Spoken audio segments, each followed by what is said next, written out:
мен билип атам, иштеп атасың, аракет кылып атасың, канча сөгүзөт. Мен башында айткам, мындай нерсе оор болот, кыйын болот. Көбү жаман көрөт, сөгөт, каргайт, бакырат. Түбү келип туруп бир адам ошентсе мейли. Биз миңдеген адамга пайда келтире турган, шаарга пайда алып келе турган ишти жасашыбыз керек. Түбү келип элге жакшы болуш керек. Элдин эсебинен, шаардын эсебинен бир жеке адамдар пайда көрбөш керек да.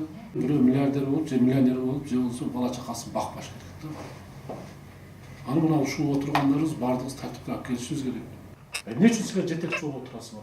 Эмне үчүн кызматтан алмаштырайын десе, кеткиңер келбейт? Чечим кабыл алып иштегиле да, туурабы? Мен силерге айттым, мен ала турган оюм жок. Иштегиле. Бирок маселени чечкиле. Жакшы жагын элди ойлоп, бюджетти ойлоп иш кылгыла. Анан мен рахмат айтам, мына жерде ар бир жыйындарда мактайм. Мына бала мынанча миллион сом пайда келтире баштады.